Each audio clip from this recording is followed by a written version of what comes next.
ಎಲ್ರಿಗೂ ನಮಸ್ಕಾರ. ನಾನ್ ಲತಾ. ನಾವಿವತ್ತು ಹೋಗೇವಿ ಬಂಡೆ ಮಕ್ಕಳಮ್ಮ ಟೆಂಪಲ್‌ಗ. ಹೋಗೋಕ್ಕಿಂತ ಮುಂಚೆ ನಾನು, ಅಕ್ಕ ಬ್ರೇಕ್‌ಫಾಸ್ಟ್ ಮಾಡೋಣ ಅಂತಂದು ಬ್ರೇಕ್‌ಫಾಸ್ಟ್ ಮಾಡ್ಕೊಂಡ್ವಿ. ಇಲ್ಲಿ ನೋಡ್ಬೋದು ನೀವು ಫುಲ್ ಅಂದ್ರೆ ಫುಲ್ ರಶ್ ಐತಿ. 2 ಅವರ್ ನಿಂತ್ಕೊಂಡಿವಿ ಲೈನ್‌ದಾಗ. ಮತ್ತೆ ಇದು ಕೀಗಳನ್ನ ಯಾಕೆ ಹಾಕ್ಯಾರ ಅಂದ್ರ ಬೇಡ್ಕೊಂಡಿರ್ತಾರ. ಲೈಕ್ ಒಬ್ರೊಬ್ರಿಗೆ ಕೆಟ್ಟದ್ ಬಯಸೋರು ಇರ್ತಾರ. ಅವ್ರದ್ದು ರಿಲೇಷನ್ ಒಳಗಡೆನೆ ಅವ್ರು ಕೆಟ್ಟದ್ ಬಯಸ್ಬಾರ್ದು, ನಮ್ ಜೋಡಿ ಚಲೋ ಇರ್ಬೇಕು ಅಂತಂದ್ ಕೀಗಳ್ನೆಲ್ಲ ಕಟ್ಟಿರ್ತಾರ. ಮತ್ತಿಲ್ಲೇ ಹೆಣ್ಮಕ್ಳ ಪ್ರತಿ ವಾರ ಬಂದು ಲೈಕ್ 9 ವಾರ ಬಂದು ಇಲ್ಲಿ ತುಪ್ಪದ ದೀಪ ಬೆಳಗ್ತಾರ. ಅವ್ರು ಅನ್ಕೊಂಡಿದ್ದು ಆಗ್ಲಿ, ಮನಸ್ದಾಗ ಏನ್ ಅನ್ಕೊಂಡಿರೋದು ಅದು ಆಗ್ಲಿ ಅಂತಂದ. ಮತ್ತಿಲ್ಲೇ ಮಕ್ಳಾದವ್ರು ಏನ್ ಮಾಡ್ತಾರಂದ್ರೆ ತೊಟ್ಲ ಬಂದ್ ಕಟ್ತಾರ. ತೊಟ್ಲ ಕಟ್ಟಿದ್ರೆ ಮಕ್ಳಾಗ್ತೈತಂತ್ರ ನಂಬ್ತಾರ. ಅದ್ಕೆ ಇಲ್ಲಿ ಬಂದ್ ತೊಟ್ಲ ಕಟ್ತಾರ. ಮತ್ತೆ ಮದ್ವಿ ಆಗ್ಲೋರು ತುಪ್ಪದ ದೀಪ ಬಂದ್ ಬೆಳಗ್ತಾರ. ಮದ್ವೆ ಜಲ್ದಿ ಆಗತ್ತಂತ ನಂಬ್ತಾರ. ಮತ್ತ್ ಹೇಳ್ಬೇಕಂದ್ರ ಇಲ್ಲಿ ದೇವ್ರ ಸೀರೆ ನೋಡ್ಬೋದು ನೀವು.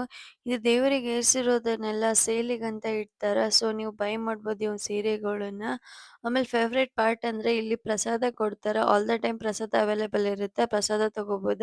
ಸೊ ನಾನು ನಮ್ಮ ಅಕ್ಕ ಪ್ರಸಾದ ತಗೊಂಡ ದರ್ಶನ ಎಲ್ಲ ಚಲೋ ಆಯ್ತು. ಮಸ್ತ್ ದರ್ಶನ ಮಾಡ್ಕೊಂಡ ಮನೆಗ್ ಹೊಂಟ್ವಿ. ನೆಕ್ಸ್ಟ್ ವ್ಲಾಗ್‌ದಾಗ ಸಿಗ್ತೀನಿ. ಬಾಯ್.